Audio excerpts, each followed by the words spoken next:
So now that I get this together and oil pressure is good, the one thing I want to do is I want to see the difference by taking. Since right now I still have the oil cooler bypass in, but I have the oil cooler lines plugged. So I want to see if there is a major difference pulling that bypass out.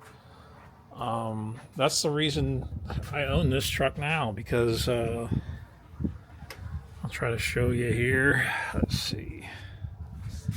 Oh, there we go. That's a good shot right there. So I guess they didn't get the right connectors. I don't know. I honestly don't know. They probably bought GMT 800 oil cooler lines and they didn't fit their GMT400 radiator or something. Who knows? But but when I got this thing, I was cleaning pressure washing every goddamn thing because it was disgusting. And once I got done, I was underneath doing something, and the truck, I never cranked the truck over, but the oil cooler line was just sitting there dripping oil. So I'm sure they ran out of oil and then started knocking, so then they put oil in it and then realized, oh, we're going to sell it. So that's probably why I ended up with it. But I'm going to pull the oil pressure sensor and verify it. I mean, the gauge shows like 10 or something like that once I get it started.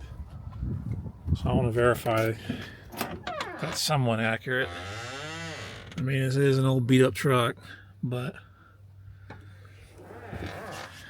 let me take this bypass out and then get you some info on that as well. Alrighty, so I got gauge hooked up. I mean, I'm pretty sure it's not lying to me. And you can almost, is it on the zoom? Yes. I think it was a tube, but you can kind of see the connector. But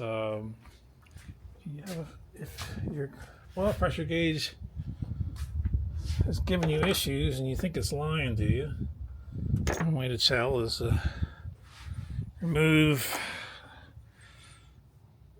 the sensor and the gauge cluster and the wiring, everything out of the equation, and just verify what the issue is. So let me hook up my fuel system again, since I stole it to run my other engine, and we'll see.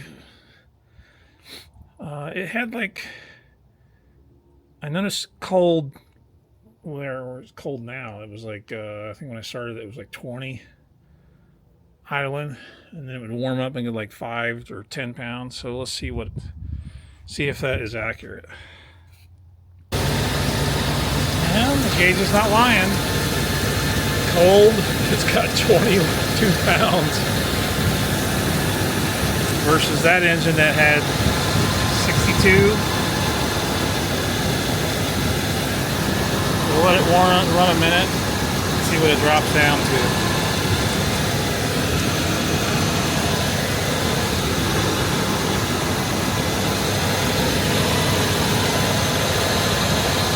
Well, it's already lost 2 pounds. It's ran maybe 20 seconds.